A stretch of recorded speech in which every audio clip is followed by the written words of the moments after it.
¿Me pueden decir si se ve mi pantalla, por favor? Oh, sí, sí, sí, logré ver tu pantalla. Gracias. Ahora, ya. Entonces, comenzaremos con el tema de enfermedad cerebrovascular. Bueno, eh, vamos a comenzar con primero las definiciones y, mejor dicho, vamos a comenzar recordando un poco de neuroanatomía, su tema favorito, su curso favorito. Ay, Dios, ya. Eh, Comenzaremos a hablar un poco de la circulación cerebral, ¿ya? Lo que tenemos que saber para este tema, lo que tenemos que tener claro es lo siguiente, ¿ya? Que vamos a tener un sistema carotidio y un sistema vertebrovascular. Dentro del sistema carotidio vamos a encontrar, como vemos acá, la, todo el sistema de arterias que provienen a partir del arco aórtico, centrándonos en las ramas de la arteria carotidia, ¿ya? Comenzamos desde acá. Acá vemos el arco aórtico. Entonces vamos a ver que el arco aórtico va a tener primero una ramificación que es un tronquito, el tronco brachiocefálico, ¿ya? Solo en el lado derecho.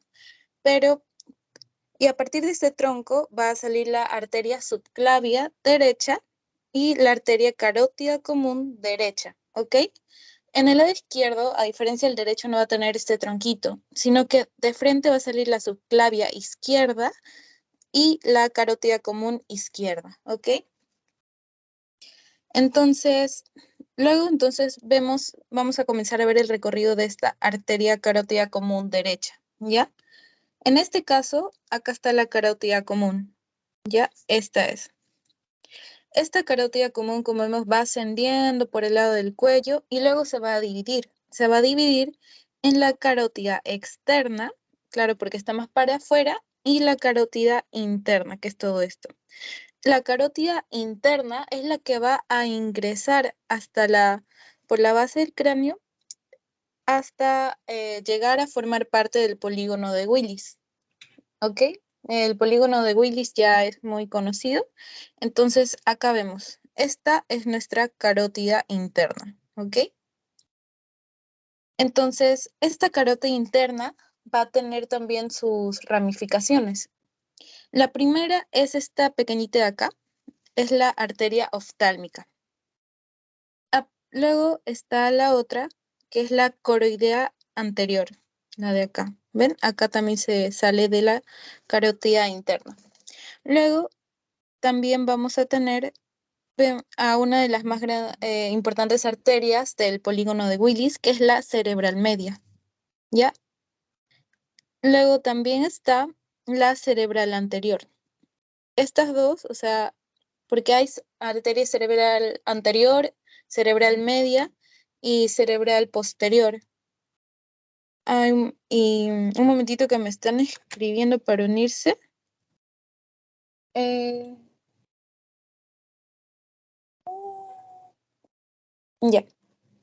Bueno, como les decía, entonces de la carótida interna vemos que va a salir la cerebral media y la cerebral anterior. ¿Ya? Em, listo. Ah, ya. Y la comunicante posterior que me olvidaba, que también es importante. Está de acá. Ok, acá vemos una imagen para que más o menos nos ubiquemos que dónde se encuentra el polígono de Willis. Vemos que se encuentra encima del tronco encefálico, que también va a ser importante más adelante. Continuando, ahora sí pasamos a las definiciones. Vamos a hablar entonces de la enfermedad cerebrovascular. La enfermedad cerebrovascular se define como lo siguiente. Es todo trastorno donde se afecta un área localizada del cerebro de manera transitoria o permanente como consecuencia de daño en los vasos sanguíneos. En pocas palabras, sería que a nivel cerebral, alguna de estas arterias sufre un daño y como cada arteria en el cerebro irriga cierta parte, entonces si se hace daño esa arteria, toda la zona cerebral que es irrigada por esa arteria también va a recibir daño y cada zona cerebral tiene una función específica. Entonces vamos a ver cómo es que dependiendo qué arteria se encuentre dañada, obstruida, rota, dependiendo también porque hay tipos de daño, vamos a ver cuáles son las consecuencias que va a tener dependiendo la zona que esté afectada. Otra cosa acá es que muchos ya no le quieren llamar accidente cerebrovascular porque en realidad no lo consideran un accidente, sino que es algo que se va a ir desarrollando con el tiempo, ¿ya? Así que más le dicen enfermedad ahora que accidente. Entonces, se va a dividir, tenemos los dos grandes grupos de ACV. El isquémico, que si se dan cuenta, isquémico viene de la falta de oxígeno, falta de flujo sanguíneo. Entonces ya vemos por dónde va esto. El ACV isquémico es cuando hay un flujo sanguíneo cerebral insuficiente y este va a ser el más común. Eso recuérdense, el isquémico se va a ver en el 80 a 87%, el 87% de los casos, ¿ya? Y por otra parte tenemos al accidente cerebrovascular hemorrágico, donde pues se produce una hemorragia porque uno de estos vasos cerebrales se va a romper. ¿Ok? Es la ruptura o lesión de un vaso a nivel cerebral y conforma menos del 10 a 15% de los casos.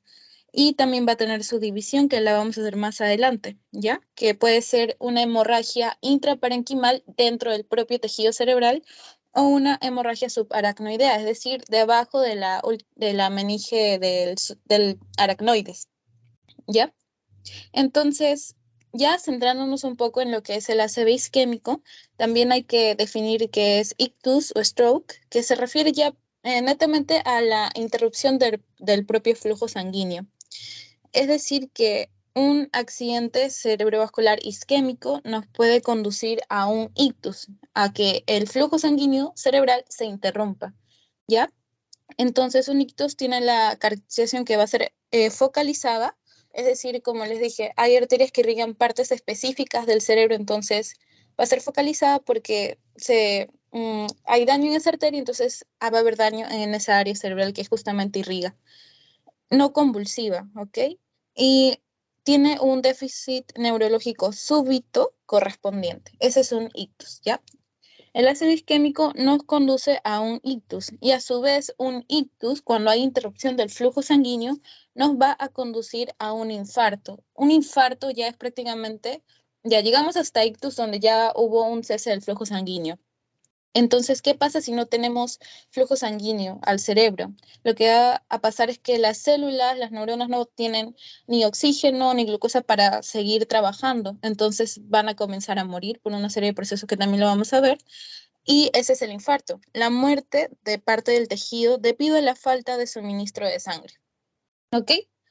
Y bueno, aparte de esto, vamos a tener también, estamos dentro de accidente cerebrovascular isquémico aún, tenemos al accidente isquémico transitorio o el TIA, ¿ya? Que pues su propio nombre lo dice, es un accidente transitorio, es decir que eh, se va a cortar el flujo sanguíneo por un momento, pero luego va a seguir, ¿ok?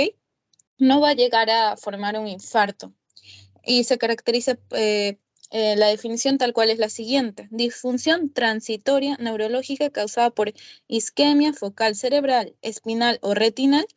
Se dice espinal o retinal porque, como vimos acá, hay ramitas que eh, van, por ejemplo, la arteria oftálmica, que pueden ir hacia la parte de la vista, la visión.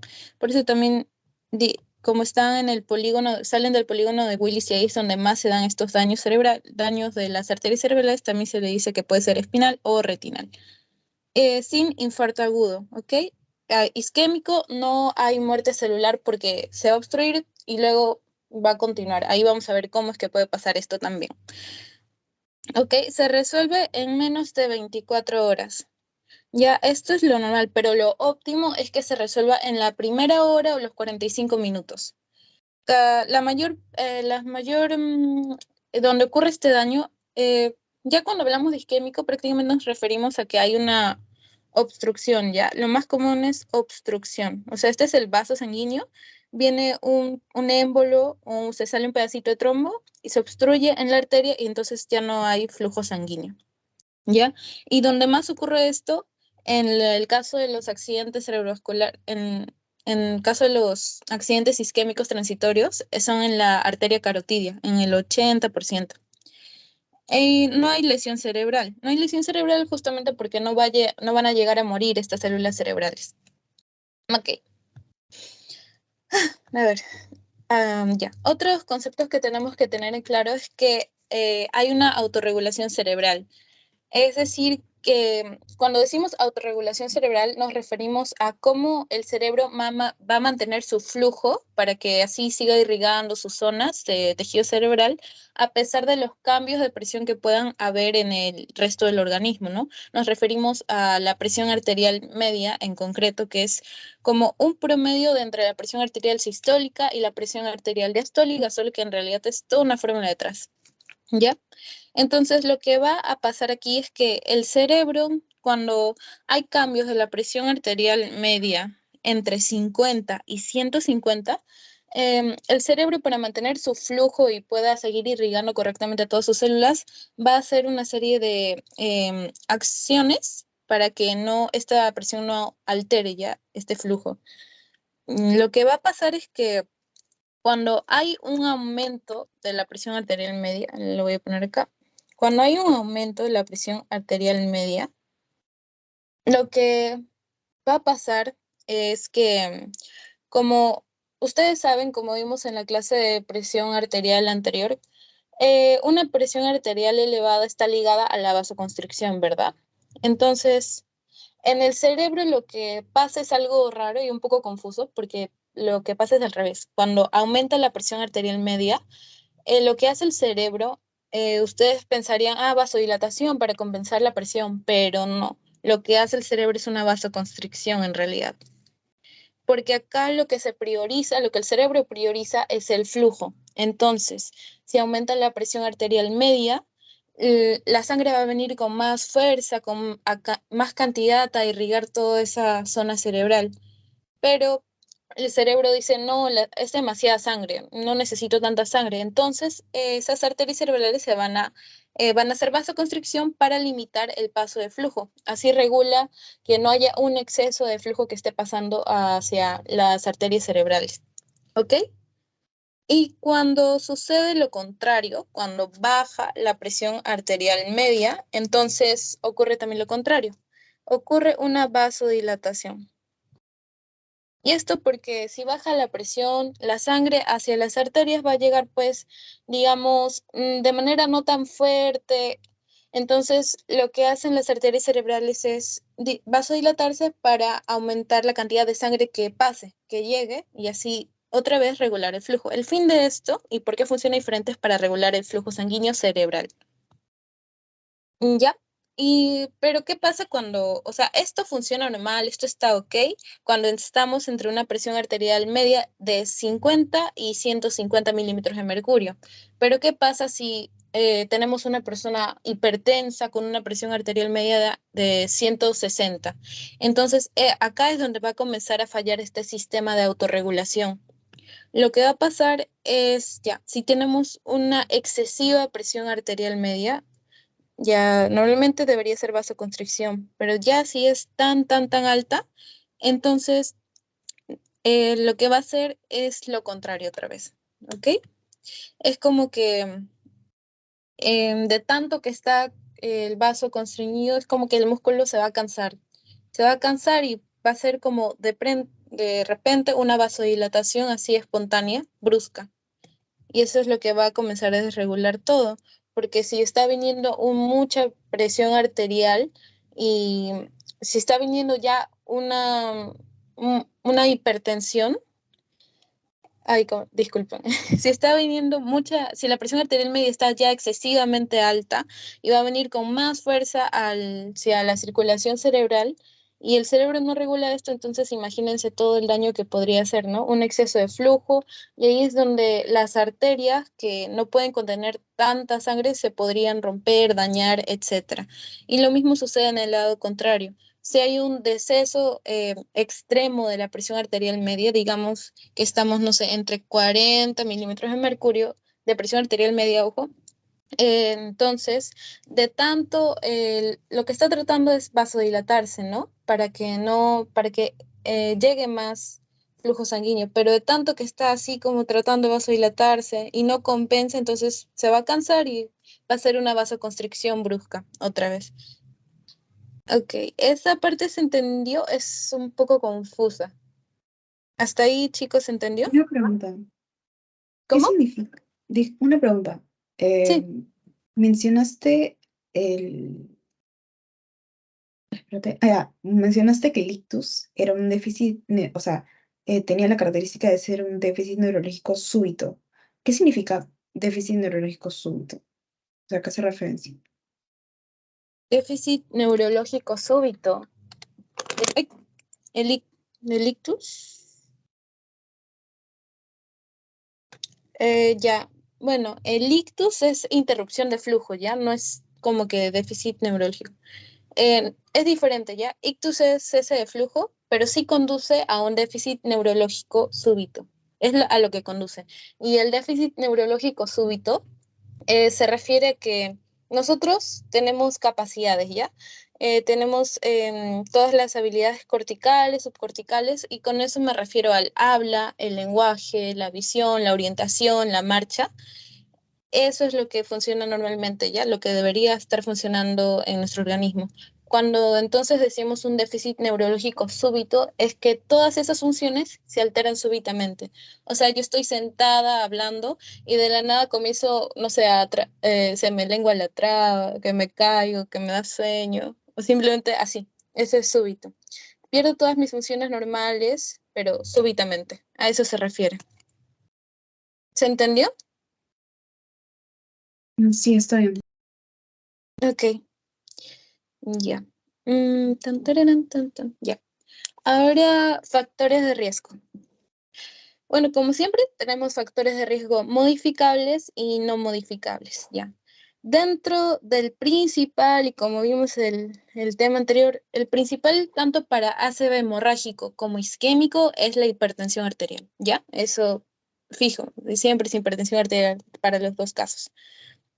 El segundo es diabetes mellitus, sobre todo para isquémico, dislipidemia también para isquémico. Esto ya lo vimos, siempre se me olvida. Accidente isquémico transitorio, tabaquismo, la fibrilación auricular que está ligada al cardioembolismo, que sí lo vamos a ver más adelante. Ahorita lo vamos a explicar. Cardiopatía isquémica, que es enfermedad coronaria isquémica, que ya lo vimos el tema anterior. ¿Se acuerdan que la placa de ateroma en la arteria coronaria? Ya, ahora vemos cómo eso puede hacer que nosotros tengamos un accidente cerebrovascular a partir de eso. Acá me equivoqué, es valvulopatías. Y ya, esos son los modificables. Y los no modificables, ya los que sí o sí no podemos cambiar, es la edad. Toda persona mayor de 70 años ya tiene automáticamente un alto riesgo de sufrir uno de estos accidentes cerebrovasculares. Las personas de raza negra, por alguna razón, yo cuando pregunté me dijeron que por genética, no me dieron una respuesta clara. Los hombres tienen más carga genética, tienen más prevalencia y de por sí la genética en sí, porque si, como dijimos en hipertensión arterial, cuando tienen familiares hipertensos o que hayan fallecido por alguna enfermedad cardíaca, esto automáticamente hace que tú tengas más riesgo en comparación de otra persona que no tenga antecedentes o familiares con esas patologías. ¿Ok? Luego, ya, esta tabla está en su PPT. Vemos otra vez los no modificables, la edad, el género, raza. Ya. Esto prácticamente es lo mismo, solo que acá hay algunos hitos más. Y ahora sí, pasamos a la fisiopatología primero del ACV isquémico. Ah, voy a empezar. Ya, a ver, primero hay que tener en cuenta esto. El cerebro es un órgano que va a consumir mucho gasto cardíaco, ¿ok? Consume el 20% de todo el gasto cardíaco, o sea, de todos los órganos, el 20% se va al cerebro, de toda la sangre. Ya. Otra cosa es su tasa metabólica cerebral de oxígeno. En otras palabras, la cantidad de oxígeno que consume es 3,5 mililitros por 100 gramos por minuto, ¿ya? Luego, la glucosa de 75 a 100 miligramos por minuto. Todos estos factores son todo lo que necesita el cerebro para funcionar correctamente. ¿ok? Y todo esto llega mediante el flujo sanguíneo, tanto el gasto cardíaco, el oxígeno, la glucosa. Entonces, el flujo sanguíneo normal va a ir de 50 a 60 mililitros por minuto por 100 gramos. Esa es la cantidad de sangre que utiliza el cerebro por minuto por cada 100 gramos por cada 100 gramos por cada pedacito de cerebro que tenemos. Acá tenemos, ya, esto lo voy a explicar más adelante. Entonces, el ACV isquémico, como les dije, prácticamente se refiere a cuando hay una obstrucción de un vaso sanguíneo. O sea, el flujo está normal, pero llega un trombo y ya deja de pasar sangre. Entonces, el área del cerebro, el área cerebral que irriga esta arteria, a este pedacito ya no le va a llegar oxígeno, ya no le va a llegar sangre, ni nutrientes, ni glucosa. Y es por eso que esta área es la que va a estar dañada. ¿Ok? Acá tengo una clasificación, sí la puse. Ya, acá les voy a explicar más a detalle.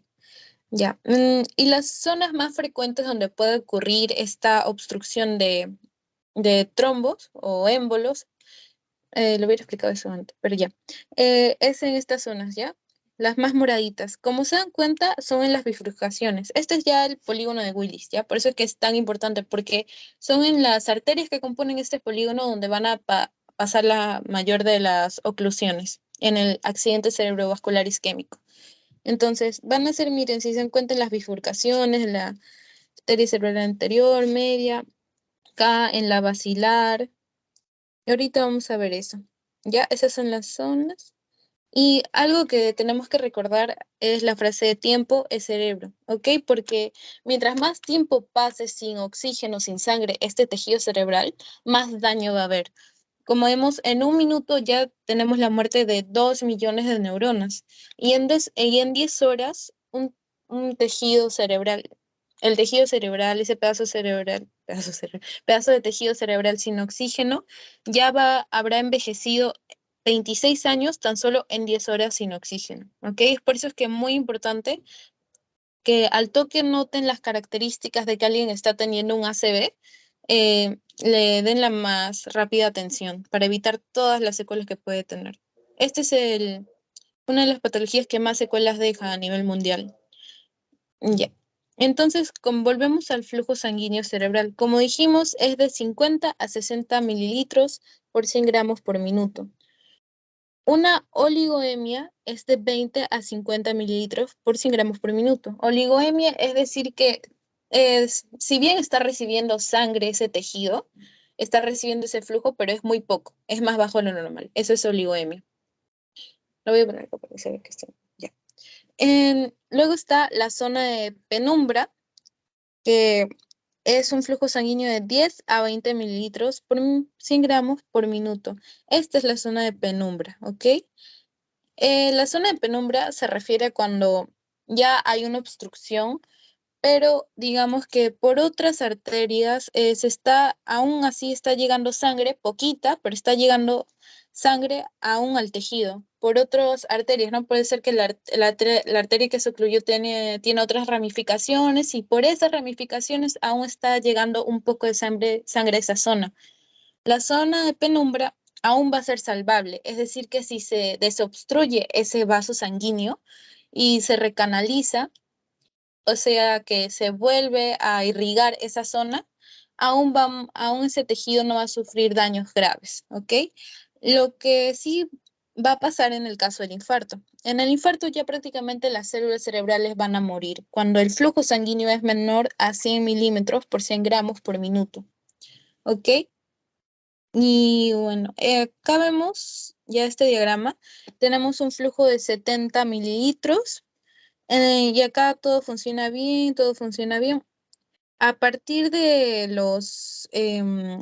a partir de que disminuye menos de 50, ya comenzamos a ver los cambios que van a haber, pero mejor lo explico acá. Ahí está, este está mejor. Voy a explicar acá que se... Ya. Entonces, digamos que tenemos este caso donde ya una arteria cerebral se ocluyó, el tejido se está quedando sin oxígeno. Entonces va a comenzar todo este proceso, ¿ya? Es toda una cascada isquémica. que en realidad no es tan importante porque no les van a tomar en sus exámenes, esto ya es un poco a nivel bioquímico, así que lo voy a hacer rapidito y un poco general. Ya, lo que pasa es que cuando el tejido cerebral, cuando la célula cerebral se queda sin oxígeno, sin sangre, se va a activar la liberación de glutamato, ¿ya? La neurona va a comenzar a liberar glutamato. El glutamato es el principal neurotransmisor excitatorio que tenemos en nuestro sistema nervioso. Entonces, este glutamato que ha sido liberado va a entrar a otra célula y lo que hace el glutamato es que viene acá y se une a sus receptores. El glutamato tiene dos receptores principales, el NMDA y el NMDA y el AMPA. Eso lo van a ver también en farmacología, más a detalle también.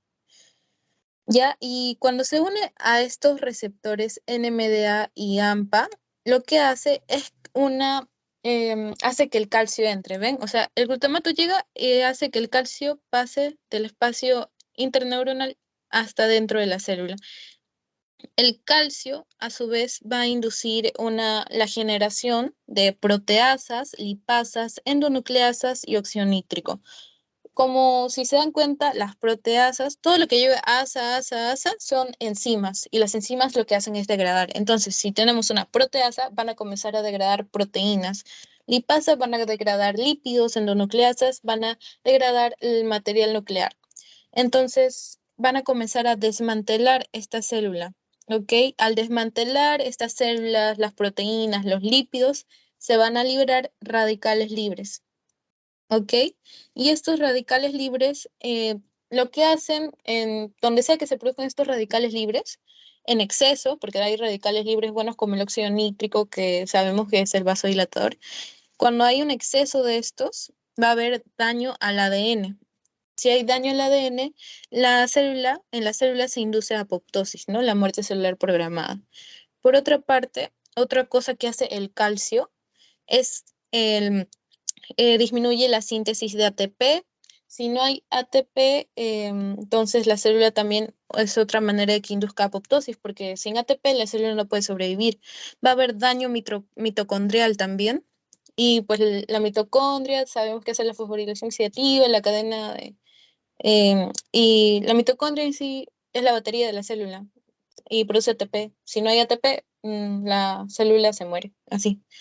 Y la fosforilación de proteínas, otra vez, todo conduce a la apoptosis y todo comienza con la excesiva liberación de glutamato. ¿Ok? Ya. Acá también. Falla eléctrica se le dice porque, bueno, el glutamato a nivel neuronal es excitador, entonces falla eléctrica, falla de las bombas, o sea, cuando hay exceso de glutamato, pero eso ya lo van a ver en farmacología, pero bueno, ya, cuando hablamos de ¿cómo se llama? Recaptación. El término recaptación se refiere como reciclar neurotransmisores, ¿ya? Eso lo van a ver en antidepresivos también. Y entonces el glutamato hace lo mismo. Cuando se secreta glutamato, así más gráfico, se secreta el glutamato, aquí está el glutamato, aquí está la otra neurona donde entraría, ¿ya? Hay transportadores que se encargan de meter este glutamato, agarran este glutamato y lo vuelven a meter acá para volver a utilizarlo, o sea, lo reciclan para que no se acumulen dentro del espacio interneuronal, ¿no? En el propio espacio intersticial, en otras palabras. ¿Ya? Entonces, eso va a fallar.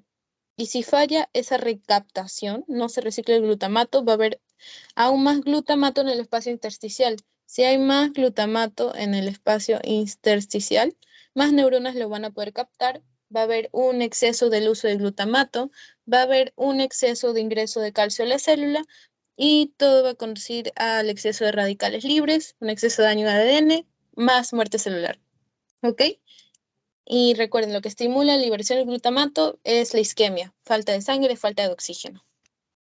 Y así es como se produce la muerte celular cuando el tejido cerebral pues deja de recibir ese aporte de sangre y oxígeno. ¿Ok? También por la acidosis láctica, porque no llega glucosa, la célula no tiene glucosa, entonces comienza a hacer respiración anaerobia, donde tiene que obtener energía sí o sí, pero como no tiene glucosa, lo hace de medios anaerobios, o sea, que no utilizan oxígeno, que necesita producir oxígeno, pero como no hay glucosa que le ayude a producir esto, entonces utiliza otros medios y se produce ácido láctico, que también es dañino. Ya, todo eso conduce a daño neuronal.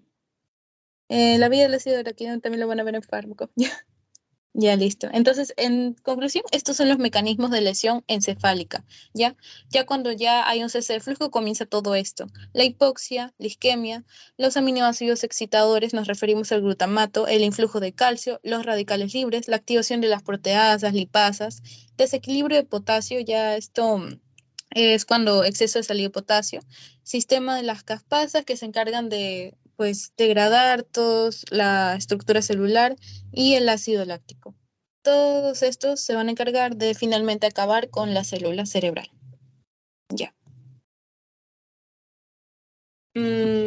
Hasta ahí se entendió, más es esta secuencia, chicos, y en realidad no les viene mucho de esto es más un poco bioquímico.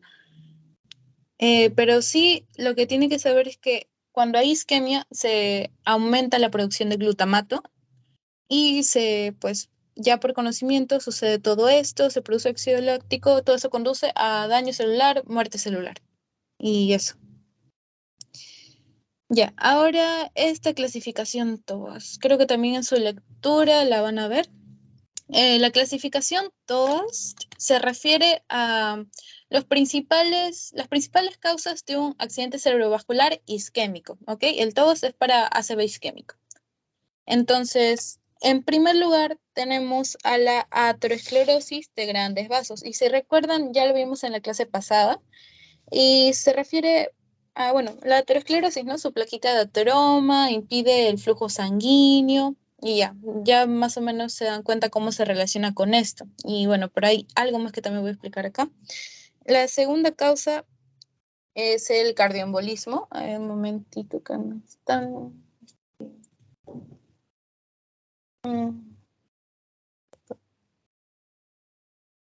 Ya, a ver, ya ahora sí.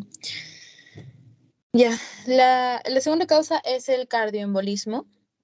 Que prácticamente es un émbolo que sale de una placa aterótica que está a nivel cardíaco, también lo vamos a ver, oclusión de pequeños vasos, hay de grandes vasos y de pequeños vasos.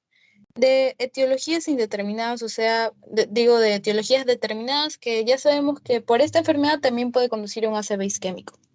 O por este accidente se puede producir un ACV isquémico. Y de etiología indeterminada cuando ya, no, ya, qué raro. Ya, cuando hay dos o más causas identificadas, se refiere que el ACV puede ser o por una enfermedad o porque, por ejemplo, le encuentran una placa aterosclerótica en la arteria cerebral media. Vamos a ver dónde está.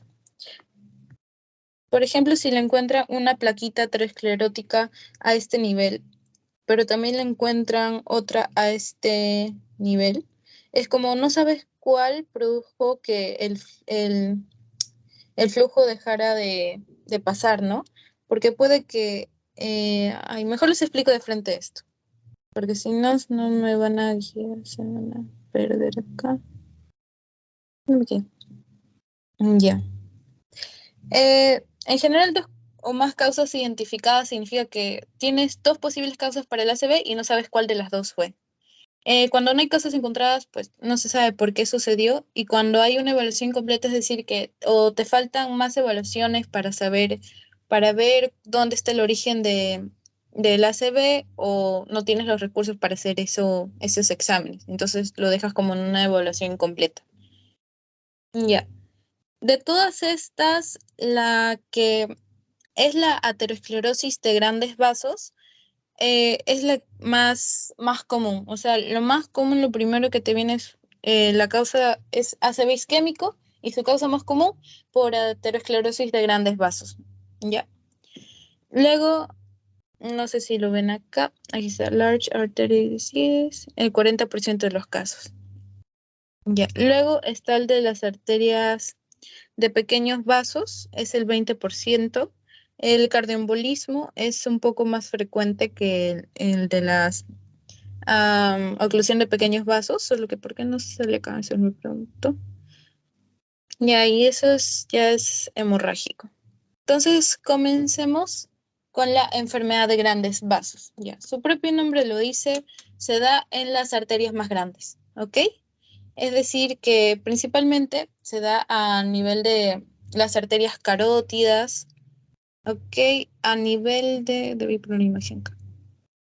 O sea, se puede dar en los grandes vasos del polígono de Willis, así como en la arteria carótida, sobre todo acá, acá se puede dar una oclusión. Se puede dar acá en las arterias más grandes, ¿sí? Por eso se llama enfermedad de grandes vasos. ¿Y por qué se da? Pues la principal causa es aterosclerosis. Y ya explicamos cómo es la aterosclerosis, ¿no? Exceso de colesterol, se forma tu plaquita de ateroma, se va formando, cada vez se hace más grande hasta que puede llegar a ocluir todo este vasito. Y como vemos, más común es en las bifurcaciones. Entonces, dependiendo qué zona irríe, miren, si es en la carótida, toda esta zona del cerebro se va a quedar sin oxígeno. Y dependiendo qué zona, qué estructuras encontramos ahí, qué es qué función ejerce esa zona del cerebro, es lo que va a manifestarse luego en la clínica. ¿Ok? Y esto es progresivo, como vemos.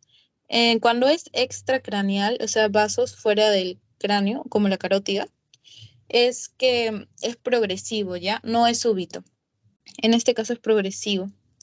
Y en el caso del intracraneal, ya nos referimos a las propias del polígono de Willis, porque ya se encuentran dentro de la estructura craneal. Y los principales acá son la arteria cerebral anterior, la arteria cerebral media y la arteria cerebral posterior. Lo de rojo es la zona que va a irrigar la arteria cerebral anterior. La media es todo lo de amarillo y la verde es la posterior. ¿Ok? Si se obstruye la arteria cerebral anterior, toda esta zona va a estar en peligro. Si se obstruye la cerebral media, es toda esta zona y la posterior va a ser toda esta zonita verde. Aquí vemos la placa, aunque ya lo van a ver cuando estén en mi ciclo. Ya, aprovechen que están en ciencias básicas, la verdad. Y pues estas zonitas son las que están con el infarto, ¿ven? Se les llama zona hipodensas, están más oscuritas. La segunda causa es el cardioembolismo. Ya. El cardioembolismo parte a partir de enfermedad coronaria isquémica, digamos que aquí está, una arteria coronaria, se formó su plaquita aterosclerótica y dijimos en la anterior clase que a veces estas plaquitas revientan, tu plaquita puede reventar, se hace un huequito y el material de acá, al estar en contacto con la sangre, hace que se forme un trombo, ¿ok? Es como una reacción de sangre, de fibrina, y se forma un trombo y puede ocluir esta arteria. O también lo que pasa en el cardioembolismo es que un pedacito de este trombo se sale, ¿ok? Se libera. Y este trombo va a viajar por la circulación hasta que encuentre una arteria de su calibre donde, pum, se anche, la taponea. Eso es lo que pasa, o sea, acá está el trombo, pero cuando ese pedacito de trombo se separa y viaja por la circulación, a eso se le llama émbolo, ¿ok? Por eso es que es un cardioembolismo. Es un émbolo que proviene del corazón y se va a tapar en las arterias más distales, en este caso, puede llegar a una de las arterias del polígono de Willis. Ok, ya. Entonces, ¿por qué puede producirse este cardioembolismo? La mayoría de causas, o sea, esto mayormente se da en pacientes mayores, los pacientes mayores con edad mayor de 60 años y que tengan una fibrilación auricular. La fibrilación auricular lo que es una contracción rápida, no rítmica y desordenada de las aurículas. O sea, tu aurícula va a estar así. Entonces, cuando sucede eso, al momento de movilizar la sangre, aumenta la probabilidad de formarse trombos, ¿ya?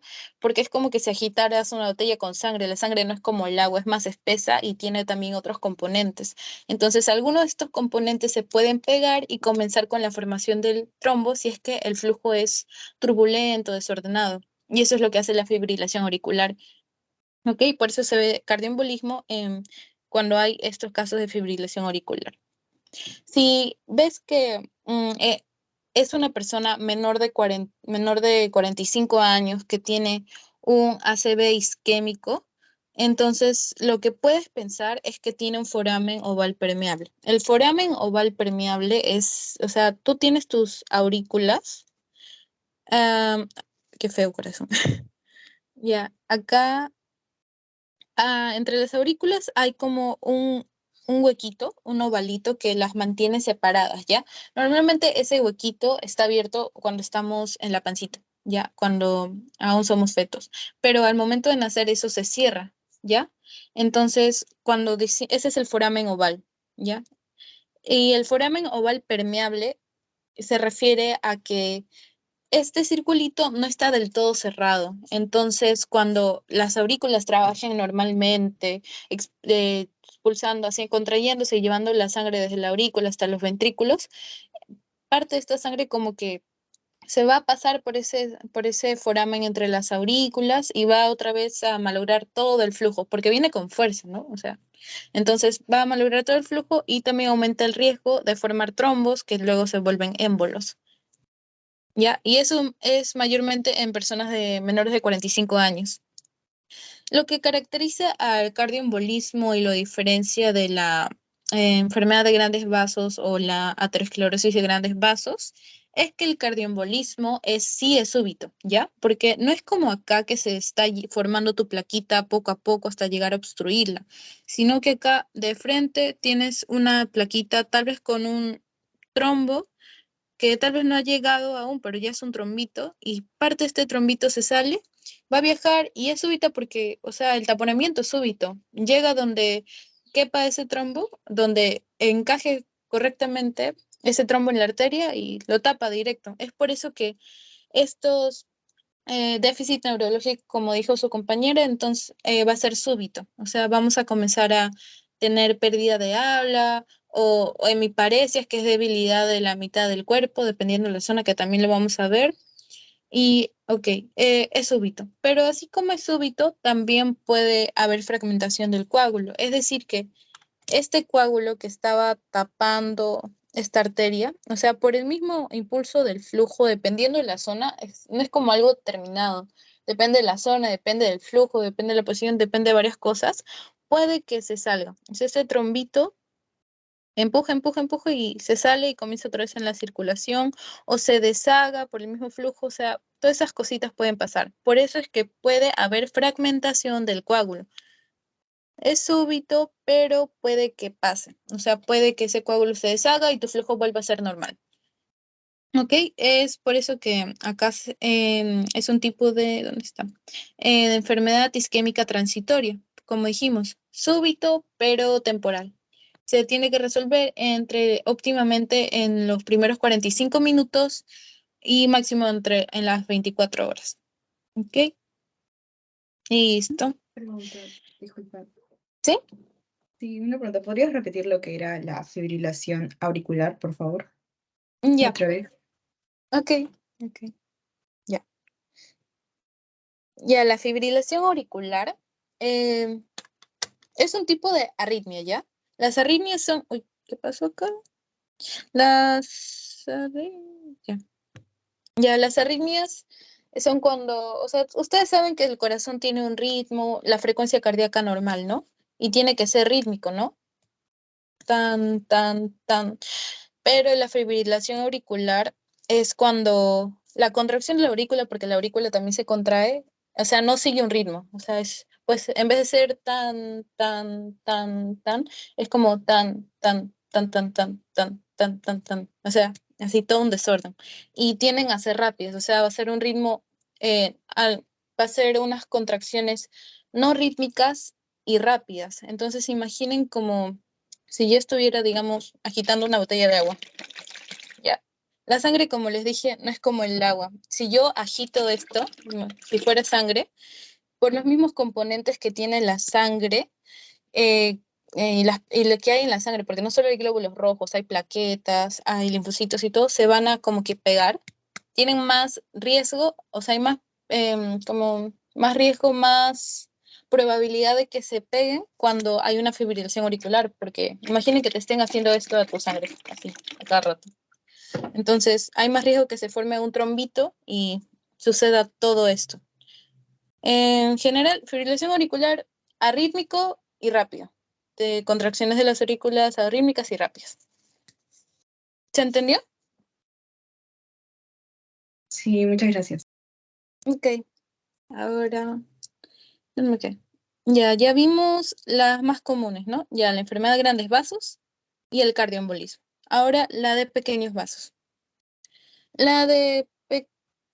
¿dónde está?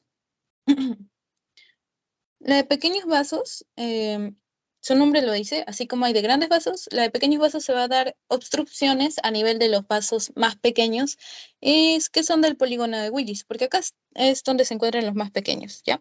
Es decir, estos de acá. Miren, tenemos a estos de acá, los de acá que son las pontinas o basilolaterales.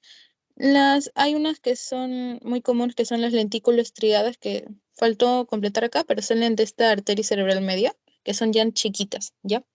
Cuando hay obstrucción a nivel de esos vasos sanguíneos, se les dice enfermedad de pequeños vasos. Y lo que me va a conducir a un infarto lacunar. Ya es infarto porque sí o sí ya va a haber muerte. ¿Y por qué va a haber muerte sí o sí? Porque son tan chiquitas estas arterias que ya no tienen ramificaciones, es decir, que acá acaban, llegan a su zona que irrigan y ya no tienen otras ramificaciones, ¿ok? Entonces no van a tener zona de penumbra, ¿ok? Eso acuérdense. La enfermedad de pequeños vasos no tienen zona de penumbra, porque ese vasito que se obstruye, acá ya no va a tener otras ramificaciones. Entonces, sí o sí, ese tejido va a morir. Ya no hay otra arteria que le lleve sangre, solo este. ¿Ok? A eso se les llama infarto lacunar. Y como son en zonas tan chiquitas, puede haber varios, o sea, en varias zonas del cerebro, por ejemplo, si tenemos el cerebro acá, puede haber un infarto lacunar acá, así un puntito acá, otro puntito acá, otro puntito acá y otro puntito acá. Así, pueden haber varios. Y algo que caracteriza también estos infartos lacunares es que aumenta la predisposición a demencia vascular. Um, Primero que, o sea, son acumulables. Mientras más infartos lacunares tengas, más probabilidad de que tengas demencia vascular. Y con demencia vascular me refiero a que progresivamente, debido a estos infartos, debido a varias zonas de tu cerebro que ya no tienen oxígeno o que no funcionan, que no los notas, ¿no? Porque son muy chiquititas y son profundas, pero no los notas. Pero sí, con el paso del tiempo, si se van acumulando, puede que cuando seas mayor tengas como eh, poco a poco pierdas más la memoria, te cueste reconcentrarte, esas cositas, ¿ya? Comienzas una demencia vascular, porque tus vasos sanguíneos se han obstruido, aunque sean los más chiquitos. Uy, ya. Y ya, no afecta funciones corticales. Lo que les dije, funciones corticales nos referimos al habla, al escucha, a los sentidos, a la visión. No afecta esto porque son chiquitos y son profundas. Las arterias que sí llegan a la corteza cerebral, a esta zona de acá, esas son las que sí van a generar afecciones corticales. Y son la cerebral anterior, la cerebral media y el cerebral posterior, ¿ok? Las más chiquitas no. Ya, y la enfermedad de pequeños vasos, la principal causa, y esto también acuérdense, es la lipohialinosis. La lipohialinosis es como una acumulación de lípidos, lipo, y proteínas, ¿ok? Lípidos y proteínas que se van a ir acumulando acá, en tu vasito sanguíneo. Esto tiene causa idiopática. Causa idiopática. ¿Se acuerdan qué es causa idiopática? ¿Alguien a ver sabe a qué me refiero cuando digo que es idiopático? Que, o sea, no se sabe. Ajá, muy bien, chicas. Ajá.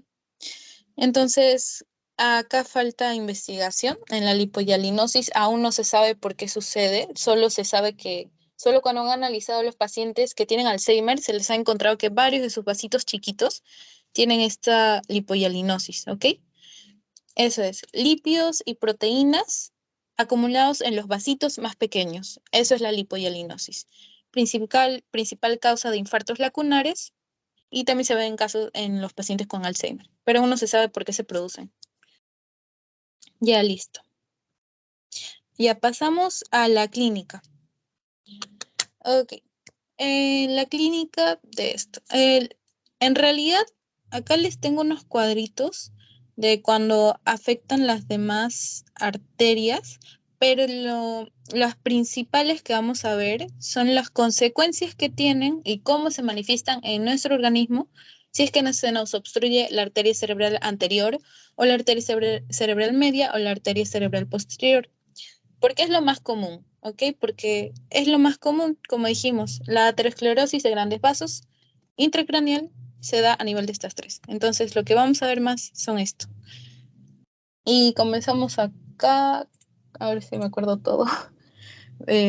Entonces, cuando tenemos, sí he visto así en sus parciales, esto sí apréndenselo chicos, porque en sus parciales he visto que les vienen casos clínicos y una característica y después te preguntan ya qué arteria es la más probablemente afectada y te dice anterior, arteria cerebral anterior, cerebral medio, cerebral posterior. Ya, entonces vamos a ver qué caracteriza cada uno.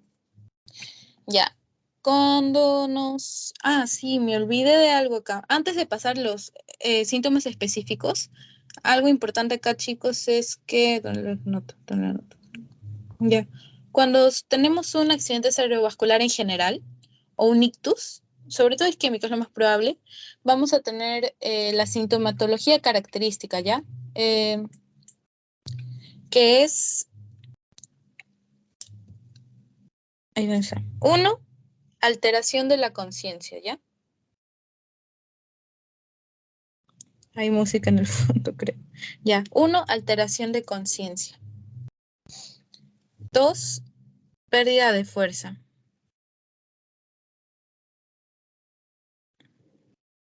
Y tres, la asimetría facial. Sí les había puesto una imagen, creo. Ah, y acá está, ¿ve? Tenemos las... En general, cuando una persona está sufriendo un ictus, mayormente, digamos, lo más común puede ser de inicio súbito como en el cardioembolismo o progresivo con el caso de acá de estas tres arterias que son por aterosclerosis, pero va a presentar lo que dijimos, ¿ya? Eh, estos tres. Alteración de la conciencia, pérdida de fuerza y asimetría facial. Alteración de la conciencia porque la persona va a comenzar a estar como desorientada, le preguntas algo y como que no te responde, así como simplemente como si estuviera borracho, algo así. La pérdida de fuerza. Mayormente dependiendo de qué zona, o sea, digamos si te afectas la arteria cerebral anterior izquierda. Acá lo que sucede es que se afecta el lado contralateral. O sea, si mi arteria cerebral anterior izquierda está obstruida, entonces donde voy a tener los síntomas es en el lado derecho. Y esto ocurre porque a nivel de la protuberancia vemos acá estas señales, estas fibras, como que tienen una decusación, se le llama, ¿ya? Se entrecruzan. O sea, lo que está a la izquierda va para la derecha y lo que está a la derecha va para la izquierda. Y es por eso que la clínica se manifiesta en el lado contralateral, mayormente, ¿ya? Hay casos donde sí es ipsilateral, es en el mismo lado, pero mayormente es en el lado contrario. ¿Ok? Entonces, digamos, alteración de la conciencia, pérdida de fuerza, entonces si tenemos una afectación en la arteria cerebral anterior izquierda, todo el lado derecho mi paciente va a estar como que débil, o sea, no va a poder levantar el brazo y la cara se le va a caer. Y ese es el tercer punto, asimetría facial. Vemos acá, este señor, o sea, esto es lo normal, pero miren acá, acá, digamos, seguramente en su lado derecho, digamos, arteria cerebral anterior derecha se afectó y acá está sonriendo, ay, perdón. está sonriendo. Entonces, la arteria cerebral anterior izquierda, su arteria cerebral anterior izquierda está ocluida.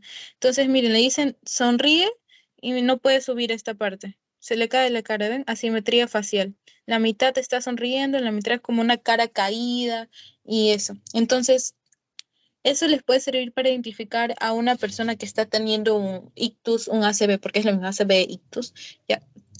Y al toque noten esos síntomas, pues ya saben que tienen que actuar de inmediato y llevarlo a un centro de salud, porque recuerden, tiempo es cerebro. Mientras más tiempo pase desde que comience a tener esas manifestaciones, más probabilidad o más secuelas graves puede tener, ¿ok? ¿Ven? Es como que la señora le dicen levanta ambos brazos, está bien, levanta y, ambos brazos y este brazo ya no lo puede levantar, ¿ok? El lado derecho entonces se afectó el lado izquierdo. Ahí es donde está la oclusión. Ya, ahora sí. Entonces, comenzamos con la arteria cerebral anterior. Vamos a encontrar una hemiparesia no densa crural. Hemiparesia, debilidad en la mitad del cuerpo. No densa crural, es decir que crural es pierna. Entonces, en otras palabras, debilidad en la pierna, ¿ya? Debilidad en la pierna. Listo. Apatía. Apatía es decir que el paciente como está desganado, está como, no responde tanto a estímulos externos, está como así adormecido, no quiere hacer nada así. Afasia transcortical motora. La afasia transcortical motora es un daño que se da alrededor del área de Broca. Es decir que, por ejemplo, le dices a la persona, mencióname, ¿qué es esto? ¿Qué es esto? Y él no te va a decir lápiz, no va a poder hablarlo porque no lo entiende, se va a quedar así, así como, así. Es esa afasia transcortical motora. ¿Ok? Mm, ¿Qué más sigue? Ya. Apraxia idiomotora. La apraxia idiomotora es cuando te dicen, un favor, alcánzame, levanta se me cayó el lápiz, levántalo. Y no puede hacer eso, no puede levantar el lápiz, está como que así, no puede. Esa es apraxia idiomotora. Am, ya, todos estos cuatro son los principales de la arteria cerebral anterior. Y sobre todo, cuando dicen pierna, o sea, debilidad en pierna es de arteria cerebral anterior. Eso es lo que lo caracteriza, ¿ya? Luego, ya pasando a la arteria cerebral media, recuerden también las zonitas, ¿no? Esto es lo que, si te afectas esto, sucede todo esto, al afectarse toda esta zonita. Ahora pasamos a la arteria cerebral media. En la arteria cerebral media va a haber una hemiparesia no densa facio-braquial. O sea, va a haber debilidad en la cara y en el brazo del lado contrario a donde esté afectada la arteria, ¿ok? Hemiparesia facial, braquial, brazo. Ya. Afasia, bueno, ya sabemos que afasia no va a poder hablar. En mi negligencia, estereognosia, agrafestesia. En mi negligencia, estereognosia es cuando no reconoce los objetos, ¿ya? Es lo mismo. Parecido, a ver, no sabría bien cómo explicar la diferencia con la fascia transcortical. Motora. Ya. Ya, la fascia transcortical motora, perdón, es cuando te dicen qué es esto y no puedes como movilizar, es motores, como que tus músculos del habla no te lo permiten. Y la heminegligencia esterognosis ya es cuando no reconoces, o sea, tú no sabes qué es esto. ¿Ok? Ya. La agrafestesia es cuando, por acá lo había anotado, disculpen. Ya. La grafestesia es cuando o sea, imaginen que en tu palma te dibujan, no sé, una O y el paciente no reconoce. O sea, tú le dices, dime qué es esto. No sé qué es. O le escribes una A y tampoco lo reconoce, ¿ya? Eso es, agrafestesia. Desviación de la mirada conjurada es cuando los dos ojos los tienes desviados hacia un lugar, así, no los cambias, los tienes desviados ambos hacia un lugar, porque es de la mirada conjugada es los dos. ¡pum!, se desvían hacia un solo lugar. Ya. Y esos son de la arteria cerebral media. De la arteria cerebral posterior, hemiparesia homónima contralateral. Homónima, ya nos referimos, es el mismo lado, ¿ok? ¿Qué hablo? Homónima contralateral, hemiparesia. Su Dios, no me acuerdo de esta parte. Ya. Busquen la definición de cada uno de estos chicos porque sí les va a venir. Yo sinceramente no me acuerdo de todos, pero les recomiendo que busquen la definición de cada uno. Ya, alexia sinagrafia. Alexia sinagrafia quiere decir que puedes hablar normal, pero no puedes escribir. ¿Entiendes? O sea, hay una parte del habla que está alterada, pero aún así puedes hablar, pero lo que no te permite es escribir. Alexia sinografia, ya el síndrome de Weber y amnesia retrógrada. Ya el síndrome de Weber no me acuerdo sinceramente qué es, pero la amnesia retrógrada es cuando no recuerdas lo que acaba de pasar, ¿ya? Eso es principal, ya. A ver, característico posterior, si le dicen amnesia retrógrada, posterior. Tensa crural, anterior. Facio braquial y desviación de la mirada es medio. Y así tienen que ir, esto sí ya es más cosa de memoria también, chicos. Y claro, si quieren ya por posición anatómica, tendría dependiendo de la zona donde se encuentre cada estructura y ahí vas profundizando en tu neuroanatomía. Ya este es un cuadro sacado del POR, donde ya te detalla, ¿no? De la cerebral anterior, este es el área que se afecta. La cara media del lóbulo frontal y así el cerebral medio, el cerebral posterior, ya eso es para que lo vean ustedes mismos con paciencia. Yo creo que les puede ayudar mucho porque también les dice los signos y síntomas. Y ya, ahora pasamos, ya vimos todo el SB isquémico y ahora pasemos al hemorrágico. Ya, el isquémico es cuando no hay flujo y el hemorrágico es cuando esta arteria se va a romper y comienza a sangrar. La sangre que normalmente debería estar dentro de la arteria comienza a estar en el tejido cerebral de por sí, ¿ok? Ese es la hemorragia, el ASB hemorrágico y recuerden que es el menos común. Entonces, este ACV hemorrágico se va a dividir en subaracnoideo e intracerebral. Recordemos que el cerebro tiene las meninges, ¿no? Las capas. Primero está la dura madre desde el más externa, luego le sigue la aracnoides y luego la pía madre, ¿ok? Vemos acá, la pía madre ya está pegadita al cerebro. Entonces, cuando decimos que hay un ACV hemorrágico subaracnoideo, es decir, que una arteria se ha roto, se ha reventado a nivel subaracnoideo, es decir, debajo del aracnoides, en este espacio. ¿Ok? Subaracnoideo, debajo del aracnoides. Ahí se ha reventado una arteria y está comenzando a sangrar y puede comenzar a haber sangre en este tejido, manchar por acá, por acá.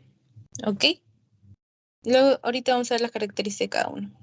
Y el intracerebral, vemos acá. Entonces, el intracerebral, ya la hemorragia está dentro del tejido del cerebro, o sea, está acá. O sea, una arteria que estaba por acá se reventó y ¡pum!, comenzó a sangrar, sangre, sangre, sangre, sangre en el propio tejido. Ya, esta es la más común, la intracerebral. Por otra parte, tenemos los hematomas, no sé si habrán escuchado, y estos dos mayormente ya son por traumatismo, o sea, te golpeas la cabeza y esto es lo que puede ocasionar, ¿ok? Los ACV subaracnoideos y hemorrágicos pueden tener más que pueden tener causas traumáticas también, pero también son por otras. Es por eso que están como separados, porque los hematomas subdurales o epidurales sí ya tienen sí o sí causas traumáticas también. Ya, entonces ¿cuándo tenemos un hematoma subdural? Primero, subdural, es decir, debajo de la dura madre, así, para que se acuerden. Hay mucha etimología, o sea, les recomiendo que cuando definan también busquen la etimología de la palabra y al toque cuando vean otra que es parecida, por la propia etimología ya van a como comenzar a asociar y le van a captar el significado, así al toque es un buen truco. Ya, subdural, debajo de la dura madre. ¿Por qué por qué puede ocurrir un hematoma subdural? Ya, un hematoma subdural puede ocurrir cuando hay una fractura del hueso parietal o temporal. ¿ok? Toda esta zona de acá, si se fractura, como sabemos, la dura madre está acá, pues no es la capa más externa, está pegadita al cráneo. Entonces es lógico que si se fractura el cráneo, esta zona del cráneo, esa fractura pueda, no sé, lacerar una arteria y comenzar el sangrado, ¿ok? Ese es el hematoma subdural, porque la sangre se va a comenzar a acumular acá, entre la dura madre y el aracnoides, que es la capa que está debajo. A ver, por acá tenía algo que decir, creo. Ya. Ya, luego, a ver, ¿qué más? Ya, ahí veo la epidural, ya. Otra cosa es que en el subdural, lo que, ay, perdón, se me fue. Ya, en el subdural lo que más se altera, más que arteria, en el subdural es por venas, ¿ya?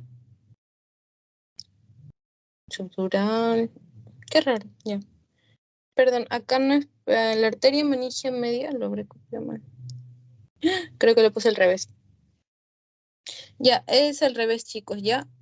Lo que va acá es acá. Puse el título al revés, ya.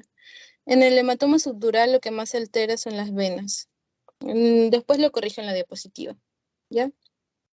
Hay laceración venosa y mayormente se da en adultos mayores, ¿ok? Y en el hematoma epidural ya es como, aquí sí se, acá, epidural. Y acá subdural. Ya en el epidural es que está por encima de la, no sé, epi es encima de la dura madre, ¿ok? Es decir, que va a estar entre el cráneo y la dura madre. Por eso es que también puede ser por fracturas, es por eso que estos dos son por traumatismo, porque están muy cerquita al cráneo. Entonces, este hematoma epidural vemos acá. Este es el cráneo y acá está toda la sangre que llegó. Esta sí es cuando hay desgarro de arteria meningia media. Es la más común que se desgarra. ¿Ok? Ya. Pasando a ver. Luego, pasando a las características del subaracnoideo y el intracerebral. Bueno, la causa más frecuente de la hemorragia subaracnoidea son los traumatismos, ¿ya? Son los traumatismos, es la más frecuente, pero los traumatismos son como considerados dentro de causas secundarias.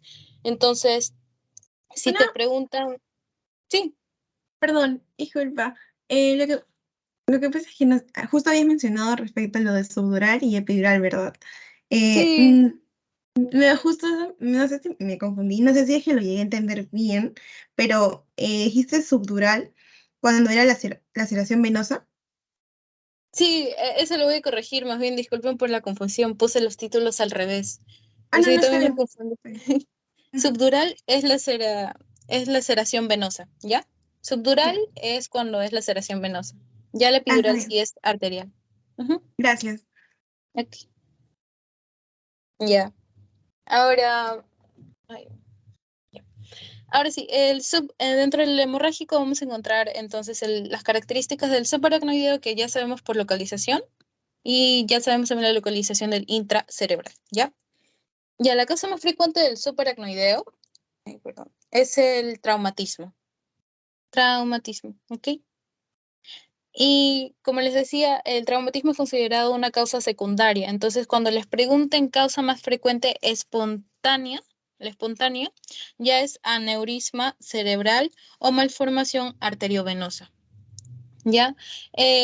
Cuando eso sí recuerdan porque a veces se confunden, ¿no? Te preguntan, ¿cuál es la causa más frecuente de ACV hemorrágico o subaracnoideo?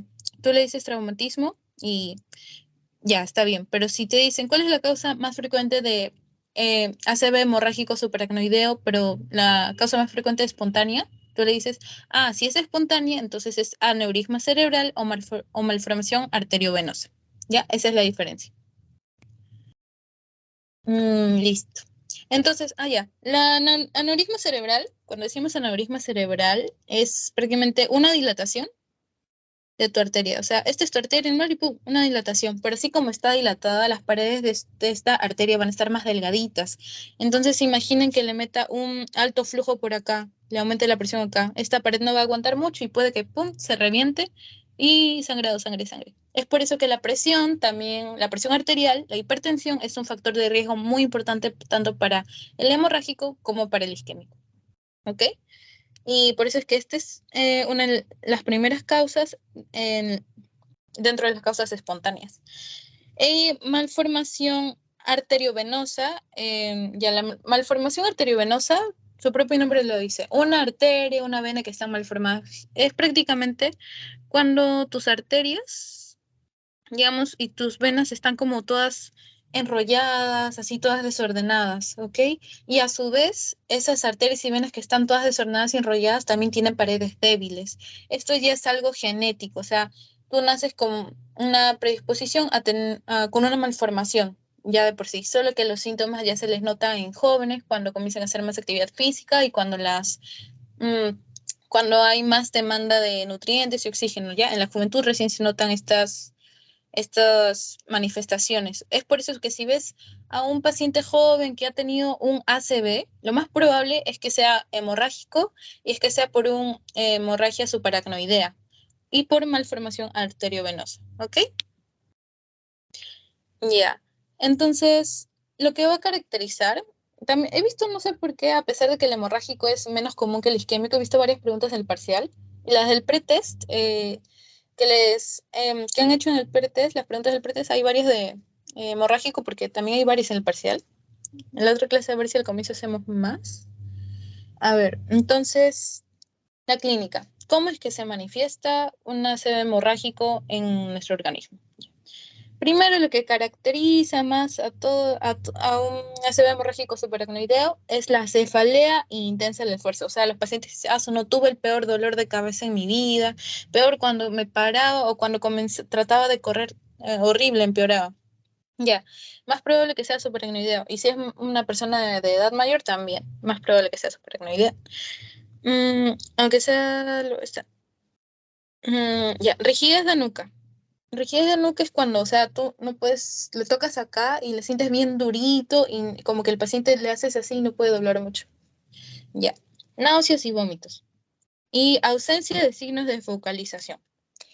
Ya, la ausencia, ¿a qué nos referimos con signos de focalización? Los signos de focalización son los que les dije acá.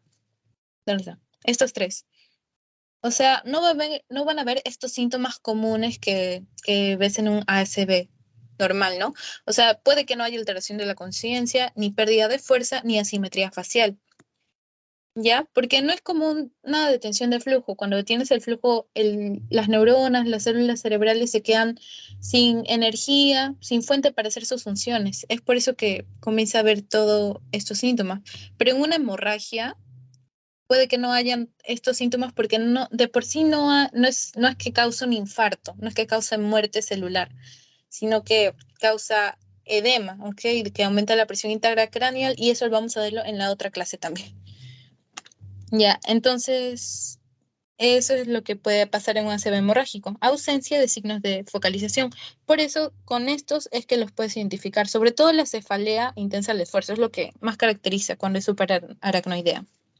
Ya, y la intracerebral, que es la más frecuente, y así como es la más frecuente, su causa más frecuente es la hipertensión arterial también. ¿Ven? Es 2 veces más frecuente que la hemorragia subaracnoidea. Y su clínica es hipertensión endocraniana, que lo vamos a ver en la siguiente clase. Y trastornos del estado de la conciencia. Acá sí puede haber trastornos del estado de la conciencia. Ya, como el paciente va a estar somnoliento y también lo vamos a ver en la siguiente clase de trastorno. Puede estar, o sea, dependiendo, ¿no? Incluso puede llegar a estar en coma, pero eso ya es muy grave. Y, esto sí, acuérdense, la zona más común del ACV hemorrágico intracerebral es el putamen, ¿ya? Y se manifiesta con hemiparesia. Acá sí hay uno de estos signos de focalización. Cuando se altera el putamen, en el ASB intracerebral es como, sí hay hemiparesia, ¿ok? Y el putamen, el 35% de los casos de ACV hemorrágico intracerebral es en el putamen, eso sí. Ya. Esta es una clasificación que nos indica cuál es, así como había el TOAS en el isquémico, en el hemorrágico vamos a encontrar el SMASH, que nos dice ya las causas más frecuentes, ¿no? Y recordemos, hipertensión a la cabeza siempre, en ambos. Pero acá ya luego le sigue la angiopatía amiloide, ¿ya? Le puse que era angiopatía amiloide, ya.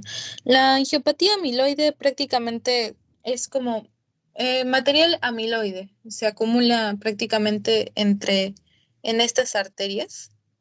Es algo así, también tiene causa idiopática. Dentro de neurología hay muchas cosas que aún faltan por investigar, por eso es que es bien extenso. Entonces, también angiopatía amiloide es material amiloide, material hecho de proteínas, fibrinas, se acumula acá y comienza a debilitar las paredes de las arterias, se vuelven más propensas a rupturas, más propensas a generar una hemorragia intracerebral. Y eso es, esto también acuérdense, es que cómo se va a expandir, o sea, porque la sangre no es que se rompe tu arteria y pum, ya todo se llena de sangre, sino que la sangre va a ir saliendo poco a poco y va a ir abarcando cada vez más tejido, ¿no? Entonces, ¿cómo va a ser esta expansión del hematoma? Si un paciente no está anticoagulado, también van a llevar anticoagulantes en fármaco, es decir, que van a consumir medicamentos, porque, a ver, hay personas que consumen medicamentos que para la anticoagulación, o sea, para que su sangre no se vuelva más, eh, ¿cómo decir? Más espesa, no se junte tan rápido, ¿ok? Entonces, en una persona que no está anticoagulada, o sea, no consume anticoagulantes, está normal, el hematoma se va a expandir en 6 horas, ¿ok? Porque prácticamente la hemorragia, bueno, en 6 horas, ¿no? Porque los anticoagulantes hacen eso, impiden que la sangre se coagule. Entonces, en 6 horas el hematoma se va a expandir. Pero cuando son anticoagulados, el hematoma va a demorar un poco más, y eso es lo que me pregunto por qué. Demora 24 horas en anticoagulados, ¿ok? Eso sí, también lo vi en una pregunta, creo que sí se los puse en el pretest. Ok. Ya, y el edema perilesional y elevación de la presión intracraniana, que lo vamos a ver en la siguiente clase, alcanza pico las 72 horas. Eso acuérdense, ¿ok? Cuando hay edema, es decir, ya nuestras células se comienzan a hinchar, o sea, es como que la sangre está ahí, aumenta la presión intracraneal, se forma el edema. Edema es acumulación de líquido intracelular. Entonces, eso ocurre ya a las 72 horas y es cuando ya comienza a ver los daños ya muy graves, ¿ok? Y único factor predictor signo del punto spot sign predict, ya. Esto sí no podría decirles qué es, pero me hizo acordar de otra cosa. Recuerden que pasando un poquito, me voy a saltar acá, al isquémico. Salta.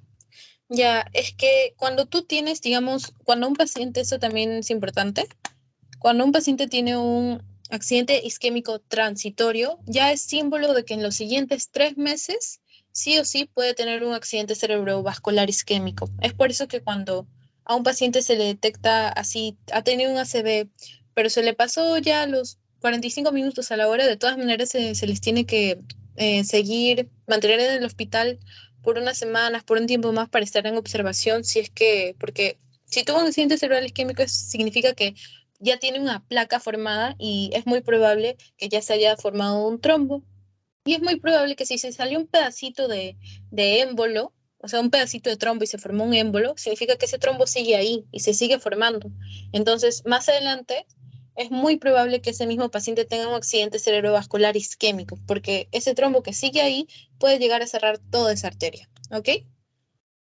Eso también. Eh, ya. Luego acá, para verlo ya más esquematizado, siempre es bueno como tener una visión general, pero ver todo el panorama y luego ir profundizando. Entonces, volvemos al panorama general para recapitular. Enfermedad cerebrovascular. Isquémica en el 80% de los casos, hemorrágica en el 15-20% de los casos, y la trombosis venosa cerebral ya es otra cosa. Cuando un trombo se obstruye una vena prácticamente, ya que es muy raro. Entonces, en la isquémica tenemos la transitoria, el 20% de los casos, y el 80% sí va a llegar a ser infarto cerebral. Ya las células mueren, ya hay daño. Y también, de por sí, cada vez sí o sí, recuerden, tiempo y cerebro. Sí o sí, mayormente el ACV, sobre todo en Perú, como no hay una atención inmediata, o a veces no sabemos identificar estos síntomas de la cara caída, la hemiparesia, de que no habla bien, así, es como que la atención suele ser más tardía. Entonces, la mayoría de pacientes tiene secuelas graves. Es como, tiene como, han visto personas que han tenido así falta de fuerza, quedan con la falta de fuerza en una extremidad, y esas son consecuencias graves o problemas de memoria, así. Ya, entonces, este infarto cerebral, en la mayoría de casos, causada por aterosclerosis de grandes vasos. Ya. En segundo lugar, está las causas que son por cardioembolismo en personas mayores, o también, claro, en personas mayores. Luego, la enfermedad de pequeños vasos que causan los infartos lacunares por lipo y alinosis, recuerden. Otras causas que las indeterminadas, ya vimos, y entre otras causas que son por otra patología ya subyacente, ¿no? La hemorragia puede ser intracerebral dentro del parénquima cerebral o la subaracnoidea debajo de la capa aracnoidea, ¿no? Entre el aracnoides y la pía madre. La más común es la intracerebral.